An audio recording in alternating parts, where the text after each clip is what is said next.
আগে চেক করো, তারপরে বিশ্বাস করবা, ঠিক কিনা? তাহলে এখন থেকে একটা কিছু শুনলে বিশ্বাস করবেন। একজন এসে বলল, ভাইজান আপনার মেয়েরে দেখলাম আরেক ছেলের সাথে বাজারে ঘোরাফেরা করে, ওই রমনার বটমূলে দেখলাম আপনার মেয়ে আরেক ছেলেরে নিয়ে ফষ্টি নষ্টি করে, লোকের কথা বিশ্বাস করে বাসায় যে মেয়ের চুলের মধ্যে ধরে মাইর, আইজো মার কাইলো মাইর। এরকম হইতে পারে না? হয়তো ওই লোক আপনার মেয়ের মতো দেখতে আরেক মেয়েকে দেখছিল। এরকম হয় কিনা সমাজে? একজন এসে বললো, ভাই আপনি এখানে ভাবিরও তো দেখলাম ওই জায়গায় আরেক লোকের সাথে ঘোরাফেরা করতেছে, খবর রাখেন না বাসা? আপনি রেগে মেগে, ঘটনা কি? আমার খেয়ে আমার পরে আরেকজনের সাথে, যে এই বাড়িতে যে মায়ের, কোনো কথা নেই। দেখবেন যে ছোট্ট মারামারি থেকে এই ঘটনা অনেক সময় বিচ্ছেদ বা ডিভোর্স পর্যন্ত গড়ায়, ঠিক কিনা? ওই যে শোনা কথায় কান দিচ্ছেন, ফাতাবাইয়ুন, আপনি চেক করেন নাই। হয়তো আপনার স্ত্রীর মতো দেখতে বা আপনার স্ত্রী যে জামা পরে, যে পোশাক পরে, এরকম পোশাক পরে আরেক নারীকে দেখছে, আপনার বউ না এটা। আপনার মেয়ের ব্যাপারে যে তথ্য দিয়েছে এটা সঠিক নয়, সে আপনার মেয়ের মতো আরেকটা মেয়েকে দেখেছে, এসে আপনার কাছে বলে দিছে, আপনি বিশ্বাস করছেন। ভেজাল আছে না নাই? এই ভেজালগুলোকে থামানোর জন্য কোরআনে এই বিধানগুলো নাজিল করেছে কে? তাহলে ফরিদপুরের ভাইয়েরা, সমাজটাকে সুন্দর রাখার তথ্য একটা শুনলেই বিশ্বাস করবেন না। সিলে কান নিয়ে গেছে, শুনলেই সিলের পিছনে দৌড়, নাকি? কি করবেন? আগে কানে হাত দিয়ে একটু দেখবো কান দুইটা আছে না নাই, তারপরে চিলের পিছনে দৌড়ানো। তাহলে এখন থেকে আমরা তথ্য একটা শুনলেই বিশ্বাস করব। তাহলে কি করবেন? বলতে হবে কি করবেন? যাচাই বাছাই, জাস্টিফিকেশন অফ দ্য নিউজ। কোন নিউজ জাস্টিফিকেশন ছাড়া আমরা প্রচার করব, বিশ্বাস করব, শেয়ার করব না। আল্লাহ বললেন, ইয়া আইয়ুহাল্লাযীনা আমানু লা ইয়াসখার কওমুম মিন কওম। ওহে আমার ঈমানদার বান্দারা, শোনো শোনো, খবরদার কখনো কোনো মুমিন বান্দারে ঠাট্টা করো না, অবজ্ঞা করো না, ঠাট্টা করো না।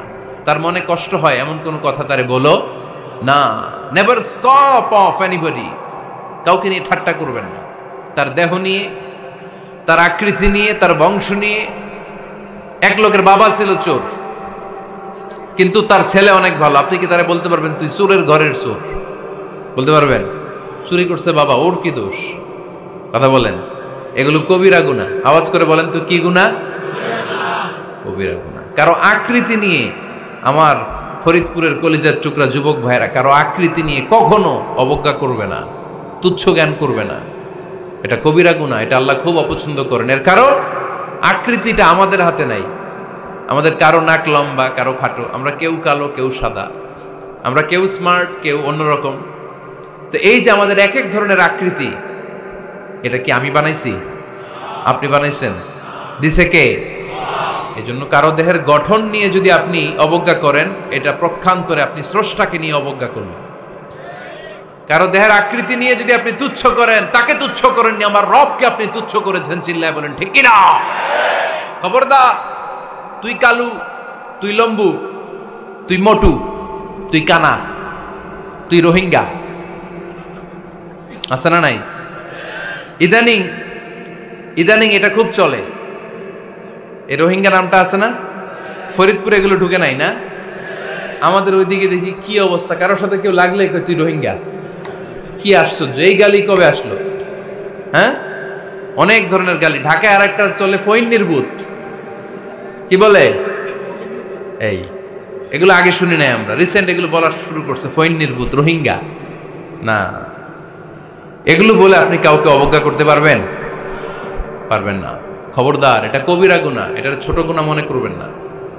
কারণ আকৃতি নিয়ে তুচ্ছ করা যায় না, কারণ আকৃতি দান করেছে কে? হুয়াল্লাযী ইউসাউইরুকুম ফিল আরহামি কাইফা ইয়াশা লা ইলাহা ইল্লা হুয়াল আজিজুল হাকীম। তিনি এমন সত্তা যিনি তোমাদের চেহারার অবয়ব দিয়েছেন, তোমাদের আকৃতি দান করেছেন তখন যখন তোমরা মায়ের পেটের ভেতরে ছোট্ট জোকের মতো ছিলা। মায়ের পেটের ভেতরে আমরা যখন সবাই এত ছোট্ট, তখনই আমাদের চেহারার আকৃতি দিয়েছে কে? কে সুন্দর হব, কে ছেলে হব, কে মেয়ে হব, কে মোটা হব, কে চিকন হব আমার ইচ্ছা হয়েছি? আওয়াজ করে বলতে হবে, কার ইচ্ছায়? প্রত্যেককে যদি আল্লাহ প্রত্যেকের নিজের চেহারা ডিজাইন করতে দিতেন, আল্লাহ যদি বলতেন তোমার চেহারাটা কেমন হবে তুমি ডিজাইন করো, তাহলে আপনি আপনারা কেমন বানাতেন? হ্যাঁ বলেন, ফরিদপুরের ভাইরা বলেন, সুন্দর করে বানাতেন তাই না? সবচাইতে স্মার্ট, সবচেয়ে সুন্দর করে আমি আমার চেহারাটা বানাতাম যদি আমাকে ডিজাইন করার সুযোগ দেওয়া হতো। কিন্তু এই সুযোগ তো আল্লাহ দেন নাই। ডিজাইন স্বয়ং করে দিয়েছেন কে?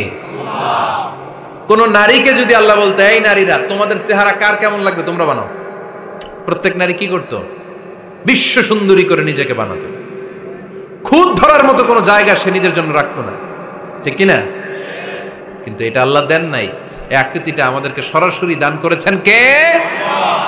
খবরদার, আমাদের অনেকে বিকলাঙ্গ, আমাদের অনেকের হাত ছোট, পা বড়, দেখতে মোটা, কেউ চিকন কেউ কালো। খবরদার, কারো আকৃতি নিয়ে কখনো কোনো অবজ্ঞার সুরে, ঠাট্টার সুরে কোনো কথা আমরা বলবো না। রাজি আছেন? সবাই রাজি আছেন? আল্লাহ রাসূল সাল্লাল্লাহু আলাইহি ওয়াসাল্লামের এক সাহাবী ছিল, নাম ইবনে মাসউদ রাদিয়াল্লাহু তাআলা আনহু। উনার পায়ের নলা ছিল খুব চিকন, অস্বাভাবিক চিকন, স্বাভাবিক না। তো উনিও এটা ঢেকে রাখতেন, দেখাতেন না কাউকে। একদিন উনি খেজুর পাড়ার জন্য খেজুর গাছে উঠলেন। খেজুর গাছে ওঠার পরে নিচ থেকে সাহাবারা পায়ের চিকন নলা দেখে ফেলছে। দেখে সবাই হাসি, সবাই হেসে কুটি কুটি। বিশ্বনবী বললেন, হেসো না, খবরদার, আমার ইবনে মাসুদের পায়ের চিকন নলা দেখে হেসো না। আমার ইবনে মাসুদের এই পায়ের চিকন নলা যদি মিজানের পাল্লায় উঠিয়ে দেয়া হয়, কিয়ামতের দিন উহুদ পাহাড়ের চেয়েও ভারী হয়ে যাবে। খবরদার, আমার ইবনে মাসুদকে আমার আল্লাহ অনেক পছন্দ করে, তার পা চিকন দেখে তাকে তুচ্ছ করো না। আল্লাহর হাবিব সাল্লাল্লাহু আলাইহি ইসলামের 11 জন স্ত্রীর মধ্য থেকে একজন স্ত্রী ছিলেন একজন স্থূল আকৃতির, অবিসিটি ছিল, একটু মোটা। ওনার নাম ছিল সাফিয়া রাদিয়াল্লাহু তাআলা আনহা। আম্মা জান আয়েশার সাথে একবার সাফিয়ার ঝগড়া। নবীদের বউদের মাঝে মাঝে মাঝে ঝগড়া হতো, তবে সেটা হতো মধুর ঝগড়া। সুবহানাল্লাহ পড়েন। আম্মা জান আয়েশা রাদিয়াল্লাহু তাআলা আনহার বাসায় একদিন বিশ্বনবী বসা ছিলেন। আরেকজন স্ত্রী, বিশ্বনবীর আরেকজন স্ত্রী রান্না করে কিছু খাবার আম্মা জান আয়েশার ঘরে পাঠিয়েছেন। এক দাসী দিয়ে বলল, যাও এটা আয়েশার ঘরে দিয়ে আসো, কারণ নবী আয়েশার ঘরে। আম্মা জান আয়েশা রাদিয়াল্লাহু তাআলা আনহা বললেন, এগুলো কি? ওই দাসী বলে, তরকারি। কে দিছে? অমুক স্ত্রী। কেন দিয়েছে? আমি কি রান্না করতে পারি না? তোমরা রান্না তোমরা খাও। এই কথা বলে পাতিল সহ উড়ায় মারছে চেহারার মধ্যে। এর কারণ ওনারা মানুষ ছিলেন, মানবীয় ব্যাপারগুলো ওনাদের মধ্যেও কাজ করত। আবার এক স্ত্রী ঝোল দিয়ে রান্না করে কিছু খাবার নিয়ে এসেছে। আম্মা জান আয়েশা রেগে মেগে ওই ঝোল নিয়ে ওই স্ত্রীর গালের মধ্যে মেখে দিয়েছেন। বিশ্বনবীর আরেক বউয়ের গালের মধ্যে ওই ঝোল লাগাই দিচ্ছে। এবার ওই স্ত্রী বিশ্বনবীর কাছে যেয়ে বলে, ইয়া রাসূলুল্লাহ, দেখেন আয়েশারে আপনি বেশি আদর করেন তো, দেখেন কি করে আমাদের সাথে। এই যে আমাদের গালের মধ্যে ঝোল মাখাই একেবারে মেকআপ বানাই দিচ্ছে। বিষ্ণু ইসা ইসলাম বললেন, তাই আয়েশাকে ডাকো। আম্মা জান আয়েশা রাদিয়াল্লাহু তাআলা আনহা আসলেন। আল্লাহ রাসূল সাল্লাল্লাহু আলাইহি ওয়াসাল্লাম বললেন, তুমি কি আমার এই স্ত্রীর সাথে এমন আচরণ করেছো? আম্মা জান আয়েশা বললেন, করেছি। কেন? আম্মা জান আয়েশা বললেন, তখন মেজাজটা গরম ছিল, এখন বুঝতে পারতেছি আসলে এই কাজটা করা ঠিক হয় নাই। এবার বিশ্বনবী বিচার করবেন। বিশ্বনবী বললেন, আল কিসাস, যেমন করা হয়েছে বিচার হবে তেমন। তোমার গালে যেমনি ঝোল লাগাই দিছে, তুমি একটু ঝোল নিয়ে আয়েশার গালে লাগাই দাও। সুবহানাল্লাহ পড়বেন না? ওই স্ত্রীও কিছু ঝোল নিয়ে আম্মা জান আয়েশার গালে লাগাই দিল। এখন দুইজনে হাসতেছে, বিশ্বনবীও হাসলেন, আরশের উপর থেকে খুশি হয়ে গেলেন কে? তো স্ত্রীদের মধ্যে মাঝে মাঝে এটা ঘটতো। সাফিয়া রাদিয়াল্লাহু তাআলা আনহা ছিলেন একটু মোটা। আম্মা জান আয়েশা বললেন, ইয়া রাসূলুল্লাহ, দেখেন আপনার মুটি বউ, আপনার মুটকি বউ, এই মুটি বউ বলে একদিন একটা গালির মতো দিয়ে ফেলছে। আল্লাহ রাসূল সাল্লাল্লাহু আলাইহি ওয়াসাল্লাম রেগে গেলেন, বললেন, আয়েশা এটা কেমন কথা তুমি বললা মুটি? আমার সাফিয়ারে তুমি মুটি বলে গালে দিলা রে আয়েশা।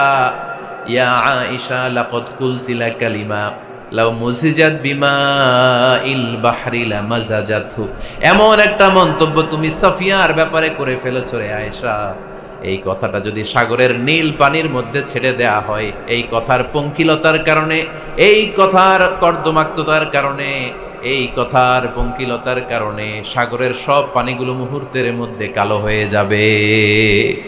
এই কথাটা সাগরে ফেলে দিলে সাগরের নীল পানি পুরোটা কালো হয়ে যাবে। আয়েশা, খবরদার, কাউকে তুচ্ছ করে অবজ্ঞা করে কখনো কিছু বলা যাবে না। এই জিহ্বাটা এটা ভয়ঙ্কর একটা অঙ্গ। বেশিরভাগ পাপ এই জিহ্বা দিয়ে হয়। কি দিয়ে হয়? এজন্য সাহাবারা জিহ্বা ধরে মাঝে মাঝে জিহ্বার মধ্যে বেত মারতেন। আর বলতেন জিহ্বা তোর জন্য আমি আটকে যাব কিয়ামতের দিন। আমলিক আলাইকা লিসানাক, নিজের জিহ্বার মালিক নিজে হন। আপনার জিহ্বার মালিক যেন শয়তান না হয়ে যায়। জিহ্বা আপনার, শয়তানের ভাষায় আপনি কথা বলেন কেন?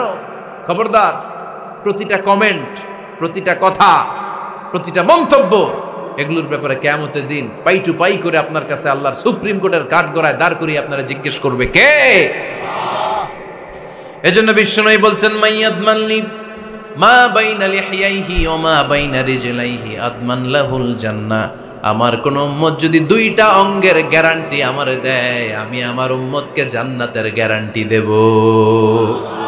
দুইটা অঙ্গের, একটা হলো জিহ্বা আর একটা লজ্জাস্থান। দুই চোয়ালের মাঝে যা থাকে লিজ্জা জিহ্বা, আর দুই পায়ের মাঝখানে যা থাকে লজ্জাস্থান। এই দুইটা অঙ্গের গ্যারান্টি যদি বিশ্বনবীকে আপনি দেন যে নবী জিহ্বা আর লজ্জাস্থান এই দুইটা অঙ্গের কোনো পাপ আমি করব না, নবী বলে আমি দুনিয়ায় তোমার জান্নাতের গ্যারান্টি দিলাম।